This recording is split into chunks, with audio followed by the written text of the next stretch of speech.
మరియమ్మకి ఆమె కన్నికగా ఉంది, పరిశుద్ధంగా ఉంది.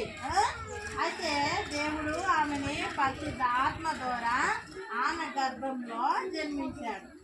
ఆ మరియమ్మకి యేసేపుని తల్లిదండ్రులు ఏం చేశారంటే ప్రదానం చేశారు. వివాహం చేసేదానికి యేసేపు మరియమ్మలు వాళ్ళిద్దరికి వివాహం చేయాలని తల్లిదండ్రులు ఏం చేశారు, ప్రదానము చేసి ఉన్నారు. ప్రదానం చేసి ఉన్న ఆ మరియమ్మ పరిశుద్ధురాలు, కన్యగా, ఆమె ఏ పురుషుని ఎరగనది, పవిత్రురాలు.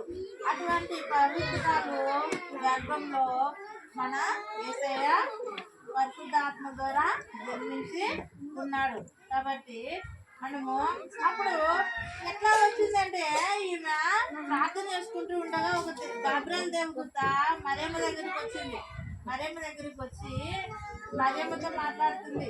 గాబ్రియెల్ దేవదూత మరియమ్మతో ఏం మాట్లాడుతుందంటే, దయాప్రాప్తురాల నీకు శుభము, నీ గర్భంలో సర్వోన్నతుడు జన్మిస్తున్నాడు అని ఆ గాబ్రియెల్ దేవదూత వచ్చి ఆ మరియమ్మతో చెప్తున్నప్పుడు మరియమ్మ ఏం చేస్తుంది, భయపడుతుంది. చిన్నమ్మాయి కదా, అమ్మాయికి ఏం తెలియదు. దేవుడు నా గర్భంలోకి ఎట్లా పొందాడు, నేను పురుషుణ్ణి ఎరగని దాన్ని, నాకు ఇది ఎట్లా అని అమ్మాయి భయపడుతుంది. అప్పుడు ఆ గాబ్రియెల్ దేవుడు ఆమెని భయపడద్దు, పరిశుద్ధాత్మ దేవుడు ఆయన